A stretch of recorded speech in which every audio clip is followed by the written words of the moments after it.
ये बगदाद है, इल्म का समंदर, जहां हर गली से हिकमत की रोशनी निकलती थी।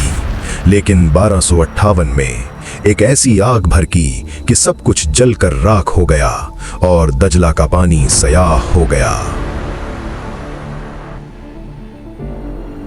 बगदाद सिर्फ एक शहर नहीं था, ये इस्लामी दुनिया का दिल था।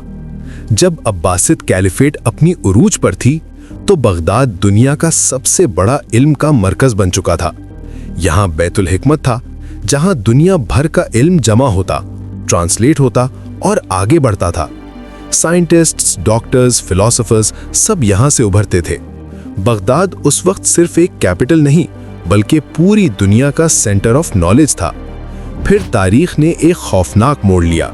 1258 AD मंगोलों ने बगदाद का मुहासरा कर लिया। हर तरफ से शहर को घेर लिया गया, रास्ते बंद कर दिए गए, मदद के तमाम इम्कान खत्म हो गए। कुछ ही दिनों में शहर की दीवारें टूट गईं और मंगोल फौज बगदाद में दाखिल हो गई। फिर जो हुआ वो इंसानी तारीख के सबसे अंधेरे लम्हों में से एक था। लोगों को बेरहमी से कत्ल किया गया, घर जलाए गए, मसाजिद और इमारतें गिरा दी गईं। लेकिन सबसे बड़ी तबाही इल्म की हुई। बैतुल हिकमा को बर्बाद कर दिया गया और हजारों नहीं लाखों किताबें दजला में फेंकी गईं। दजला का पानी सयाह हो गया।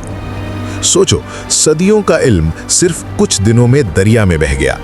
खलीफा अल मुस्तासिम को गिरफ्तार किया गया और उसे भी कत्ल कर दिया गया।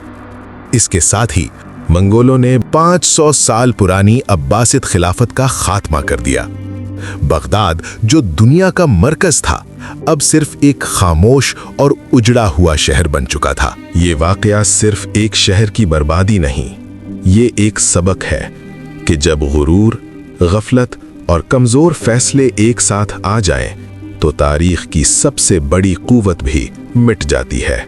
बगदाद आज भी हमें याद दिलाता है कि इल्म की हिफाजत और होशमंदी से फैसले लेना कितना जरूरी है।